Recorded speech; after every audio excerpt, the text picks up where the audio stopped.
Allah in Arabic is not just a title for God. It doesn't mean God, which I'll explain. Allah is a name, and I will prove that using the Quran. There's a clear distinction between the two words ilah and Allah, which brings me to the Shahada, the testimony of faith. La ilaha illa Allah, which literally translates as there is no God or deity but Allah. The way ilah and Allah are spelt in Arabic do look similar, and they sound similar, but are not the same thing. They're not the same word or meaning.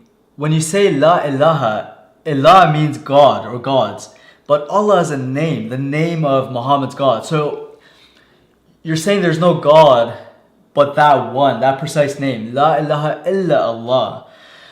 Among all the other gods, Allah is the one and the only one according to Islam, according to Muslims, Muhammad. It's like saying there's no friend but Bob, for example. You wouldn't be able to say there's no Bob but friend. Would it make sense for one to say there's no God but Jesus? Yes. But it wouldn't make sense to say there's no Jesus but God. So there's no God but Allah. It doesn't say there's no Allah but God. Muhammad was making a statement, wanting to also deny Christ as God, by making it clear that, look, there's no God but Allah.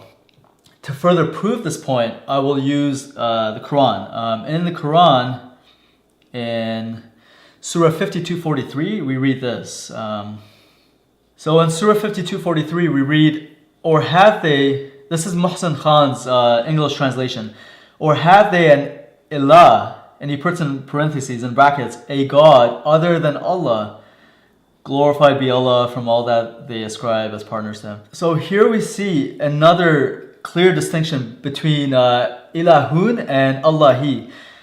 And again, Muhsin Khan's English translation just closes the case. So for anyone who speaks the Arabic language, it's obvious that Allah is simply the name of Muhammad's God. When you go to Deuteronomy 18, a passage that Muslims love to claim is speaking of Muhammad, in Deuteronomy 18 we read, "But the prophet who presumes to speak a word in my name, which I have not commanded him to speak, or who speaks in the name of other gods, that prophet shall die." Muhammad spoke in the name of another God, Allah, which is not the name of God in the Bible.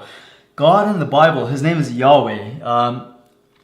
God specifically gave Moses his name in Exodus chapter 6. You see, anytime we read Lord in all caps, capital Lord, we read Yahweh in the original Hebrew. Yahweh, which is, again, the true and only name of God. In Exodus chapter 6, we read this. "And God spoke to Moses and said to him, I am the Lord. I appeared to Abraham, to Isaac, and to Jacob as God Almighty, but by my name, Lord, I was not known to them." So, but by my name, Yahweh, I was not known to them. The name Yahweh was so sacred that the Jews abbreviated it to the Tetragrammaton four-letter word WHYH. Yod-He, Wah-He. But to completely change the name of God to a different name like Allah, something Muhammad did, is completely blasphemous. But the confusion for some Arabic-speaking Christians happens with Arabic Bibles, which translate God or Lord as Allah, due to Allah, the word, culturally and even religiously becoming the translation word for God in Arabic, which is incorrect. A proper translation for God in Arabic, in the Arabic Bibles, would be Reb or Ilah, or better yet, just use God's name, Yahweh Elohim. So to conclude this point, whether the name Allah came from some pre-Islamic moon god from Mecca, or it's the Arabic equivalent of the Aramaic Ilah, regardless, it is not the personal name for the God of Israel. And more importantly, it does not even mean God, as Muslims and even some Arabic Christians love to argue it does.